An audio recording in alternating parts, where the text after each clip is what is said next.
Hello, this is Paul Mackey, your one Idjit of One Idjit's Thoughts on podcast, which you are listening to right now.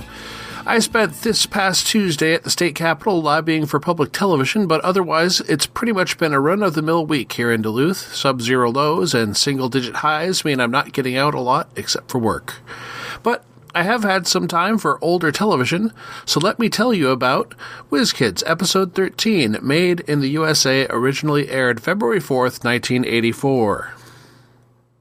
That day of note, the musical 9, based on the Fellini film 8½, closed after 729 performances and winning 5 Tony Awards off 12 nominations in 1982. It was later revived and was made into a feature film in 2009 directed by Rob Marshall. The site that I use says, Frank Aguilera made a world record frisbee distance throw at 168 meters in Las Vegas.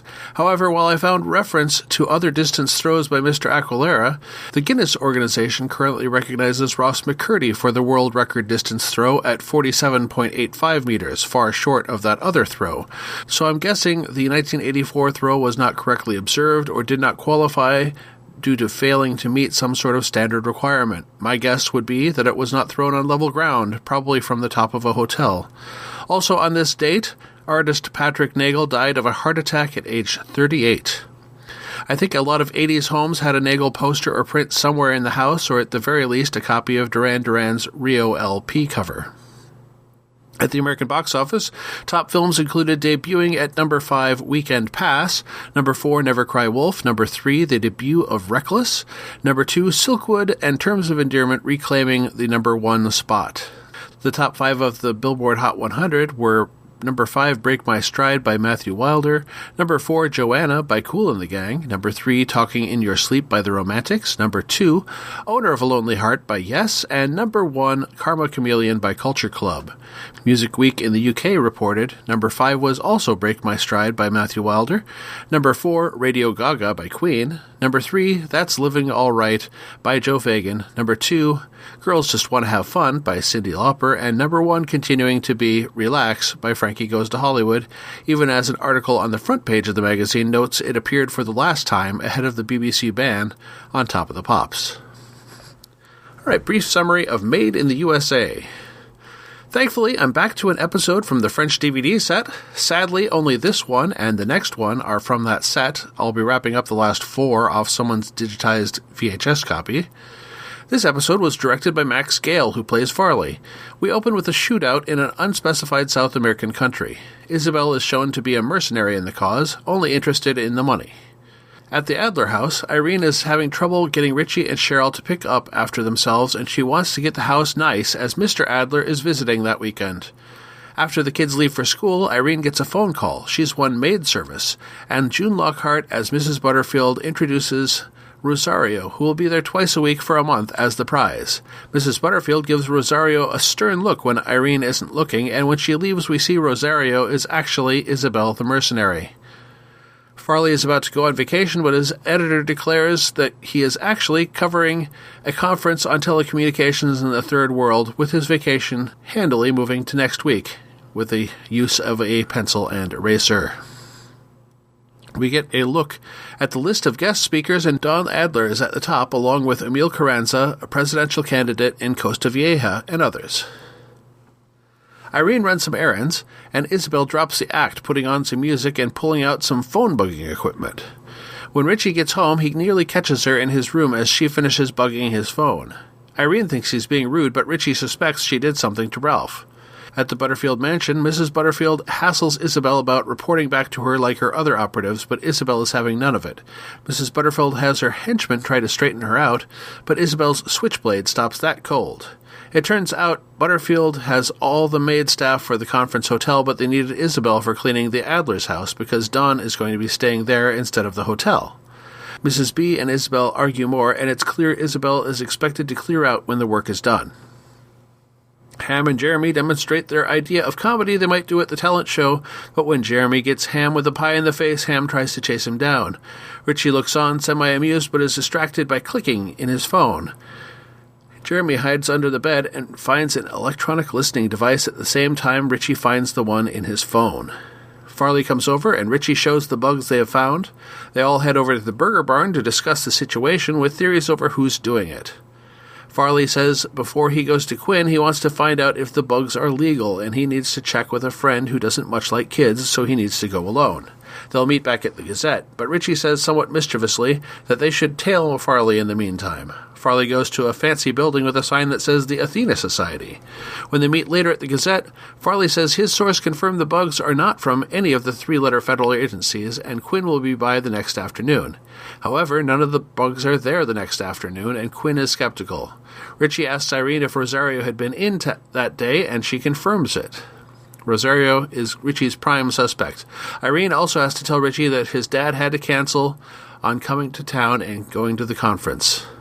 Isabel drops a blob of plastic explosive on Mrs. B, then explains that it can't explode without a detonator, and it will also have a magnet attached. Isabel is to plant the bomb on Emil Carranza's car, eliminating the threat to Mrs. B's clients in Costa Vieja. Isabel also offers a thinly veiled threat, saying maybe someday she'll get a bomb for Mrs. Butterfield, too. The kids investigate the Butterfield agency. Jeremy goes to the door wearing a Jeremy Connection shirt and gets the job of helping with the landscaping. Isabel rides on the back of a motorcycle. They get close to a car, and she plants the bomb on it while driving down the street. A bodyguard sees this happen, and they manage to drive into an empty lot and bail out before the explosion. While the boys work outside the Butterfield mansion, Alice goes to the door dressed as a Girls Club of America member selling cookies, and Mrs. B invites her in. Isabel returns, and Richie gets a look at her, turning away when he realizes who was under that motorcycle helmet. Alice is still negotiating a cookie sale inside, but Isabel interrupts, and they go to another room, leaving Alice in the foyer. Ham peeks in, and Alice gestures at the study. The boys listen at the open window. Isabel explains the bomb was delayed in exploding, and she needs a hotel staff uniform so she can kill Carranza at the conference. Mrs. B refuses, but Isabel threatens her with that trusty switchblade. The kids hit the payphones trying to warn about the plot, but all circuits were busy at the hotel, and when Alice tries to tell Quinn, they said he was in a meeting. The cop on the phone said it was impossible that Butterfield, a police charities donor, would be involved in anything. The police told him that only hotel guests were being allowed into the area. They go to the Athena Society as a last resort. After they're buzzed in, they are beckoned upstairs by intercom and arrive at the door marked Carson Marsh, Director, Western Division. Marsh seems a little frustrated that they are all there, but listens to the details they have about the situation and jokes he could study them to see how the teenage mind works, but gets to work on helping stop the assassination. Marsh explains, "Ever since the golden age of Greece, the Athena Society has been dedicated to the preservation of civilized life. But after all, what's civilized?" They have no last name on Isabel, but Marsh comments that there can't be too many mercenaries named Isabel. We see Farley at the Oakwood getting ready to report on the conference, and we see Isabel also on site getting into the waitstaff uniform storage. Marsh finds a photo, and Richie confirms that it is Isabel. Isabel Rivera, a high-paid, dangerous individual, and Marsh admits they made the right choice in coming to him. Jeremy wants to get a printout of the photo, but they decide the police checkpoints might take too long to be in time. Richie proposes getting a picture to Farley over the phone, which Marsh doesn't quite understand, but Richie gets him to allow Richie to try using his computer. Farley gets paged at the hotel. They say Marsh is calling, and to bring his computer to the phone, as he gathers his computer up and heads to a courtesy phone, he unknowingly passes Isabel at the ballroom door. He connects the computer on Richie's instruction and takes the paper back to the conference. Marsh kicks the kids out, telling them to meet Quinn at the police station. Isabel puts liquid into the water pitcher and pours some for Carranza, but before he can drink it, he is introduced to speak. During the speech, Farley and a cop recognize Isabel pouring waters throughout the room. So, as not to spook anyone, he calls her to give water to the journalists, and she decides to pull a pistol and shoot at Carranza, but he is able to take cover, and Isabel is apprehended. The kids get to see Mrs. Butterfield arrested, and then Farley warns them to keep the secret about the Athena Society. He also tells them that Marsh wants to keep them open to do a favor from time to time. And my favorite line... You were a teenager once. I was not. Who said that? In my day, we skipped those years like those buildings that skip a 13th story. The Who Is query. Of course, I pointed out June Lockhart, discarding her motherly lassie and Lost in Space image to turn villainous as Mrs. Butterfield. But I'm going to look at Dan O'Herlihy, who played Carson Marsh today. Daniel O'Herlihy was born in Wexford, Ireland in 1919. He achieved a degree in architecture like his father before him, but after also experiencing performance at university, he decided to pursue acting full-time. He started out in small parts plus stage design and moved up from there, appearing in close to 50 plays at the Gate Theatre in Dublin and also getting some early film roles by 1947. His first American-produced film role was as Macduff in Orson Welles' Macbeth. He was notable as General Black in 1964's Failsafe and worked pretty regularly in both TV and movies over the years. The same year as Whiz Kids, he did a full makeup role as Grigg in The Last Starfighter, and later he was the old man in RoboCop and its sequel, and played Andrew Packard on Twin Peaks. His final role was in the 1998 HBO movie The Rat Pack as Joseph Kennedy. Dan O'Herlihy passed away in 2005 at the age of 85. That week in tech, nothing for a full profile this time around. The portable Gavilan with printer was used again to great effect, but the computer console at the Athena Society was still more of a sci-fi imagined vision of a computer, with at least a slightly subdued number of flashing light panels. This aged poorly. Irene speaking loudly and slowly to the alleged Rosario the maid. Of course, I guess this sort of thing has not gone away.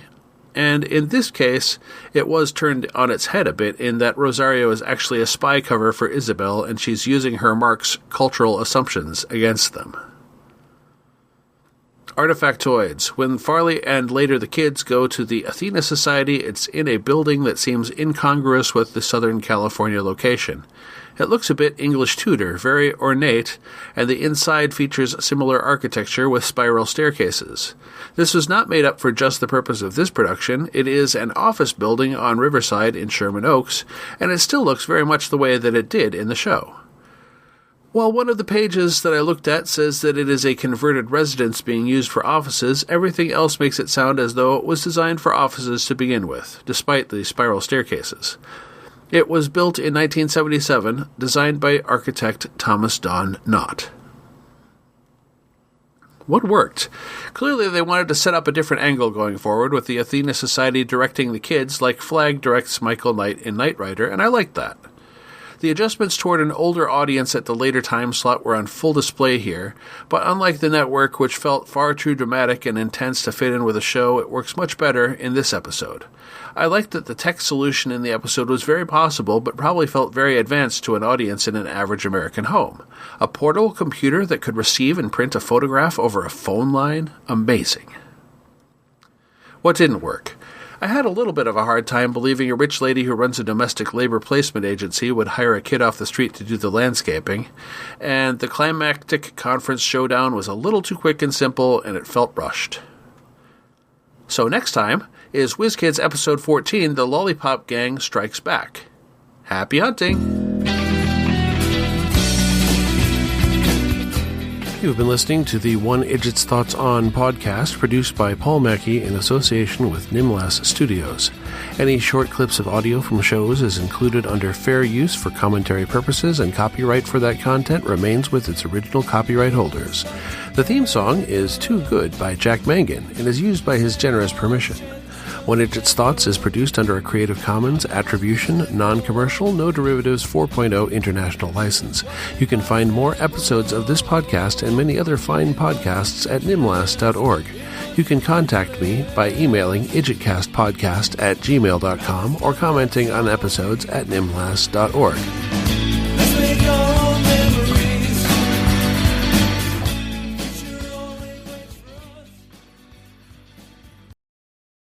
Boy, I hope they found that empty poison bottle on her when they arrested her. Just imagine, oh, that was intense. I need a glass of water to cool down and settle my nerves.